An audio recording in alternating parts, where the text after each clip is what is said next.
What's up, Panther fans? You know this is Panthers 89. What a way to lose today in overtime. I believe the phrase goes, "You just got Sam Darnold," and you pay him to do that to you. Can we please bring my boy back here? Please, like pretty please, cause this fucking shit is terrible. I don't know why NFL franchises do this, okay? And that is, you watch a guy play in another organization and he's terrible. And then you go, let me bring him in, because that is what's going to put us over the top to have a chance at winning a Super Bowl. I know that guy was terrible, but let me go ahead and bring him in, right? And I had this thought after the game. I think it was the Broncos game on my TV after that or something. And I was sitting there watching. I was watching Teddy Bridgewater, and I go, man, God, I don't miss him. He's absolutely terrible. And I'm so glad he's not on the Panthers. But then I had the thought, who would I rather have? Sam Darnold or Teddy Bridgewater? And the conclusion I came up with is, why the fuck would you have either one as your starting quarterback? Why? Right?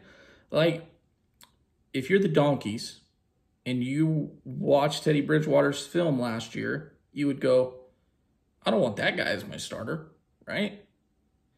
There's a reason why Carolina was like, please take his ass, right? And then we sat there and we watched the Jets. I think they won, 2 games last year? 1 or 2 games? I think they won 2 games, right? I think one against Seattle and one against the Rams somehow. And we sat there and we watched Sam Darnold.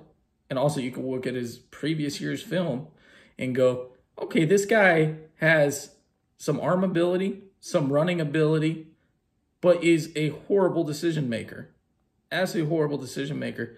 Let's go ahead and bring him in, and we'll give up some draft assets because somehow he's going to be worth it. Now, do you see the problem there, right? So you look, and also we passed up on quarterbacks in the draft. Who knows? They're like lottery tickets, but I'll take a lottery ticket over Sam Darnold, personally. So you look at Sam Darnold, right? We played the Jets, 24-35, 279 yards, a touchdown. I think he had 1 running for that game too. And then we played New Orleans when they were missing about 4 assistant coaches, I think, 4 or 8 or something like that. He goes 26-38, 305 yards, 2 touchdowns, 1 pick. Play Houston, 23-34, 304 yards, no touchdowns, no picks. I think he ran for 1 as well. He's ran for a few, right? We start out 3-0, everything's great. But as I've said in many of my videos, I'm waiting for the real Sam Darnold to show up.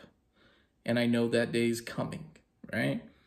Well, we go to Dallas. Who showed up, right? He goes 26-39, 300 yards. Like, oh, well, that's not bad. 2 touchdowns. Well, that's not bad. 2 picks, right? 2 picks. We play Philly. He goes 21-37, 177 yards, 1 touchdown, 3 picks. And then today, he goes, hold on. Hold my own fucking beer here. Let me go ahead and throw a pick on the first play of the game. He goes 17-41, 207 yards, 1 touchdown, 1 pick, and that pick being on the first play of the game, right? Well,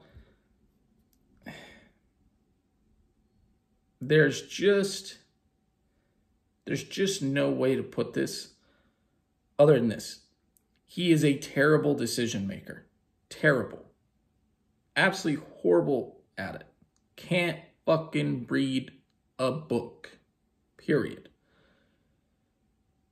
And the only reason we made it to overtime today was because of everybody else picking up slack, right? And I get it. O-line didn't play the greatest and all that, but punt block team comes back this week, scores a touchdown. If we don't get that punt block, there's no way, right? And then even that last touchdown pass to Robbie Anderson, I was like, oh, that's picked. Somehow skinned it over the top of the defense. But there's no way we're doing better than maybe a 500 team with Sam Darnold. Well, you can't even be 500 anymore with 17-game schedule. He's terrible. I'm tired of watching it. Bring me back Cam Newton. Please. I know it's never going to happen, but I'm going to beg and beg and beg and beg and beg. But it's just not fun to watch. He's not a fun player to watch. And this team has a lot of really good players on it. And I feel like it's being wasted. And, yeah, and I get it. You know, there's some people out there, they'll say, hey, it's not all on him. All-line hasn't been great. Receivers dropped a few balls. I get all that, but he sucks. He sucked for his however many years with the Jets, and he's going to suck for the next amount of years. And we'll be searching for another quarterback in a year or two. You can pretty much guarantee it. But I think that's about all for this video, so thanks for watching, and go Panthers.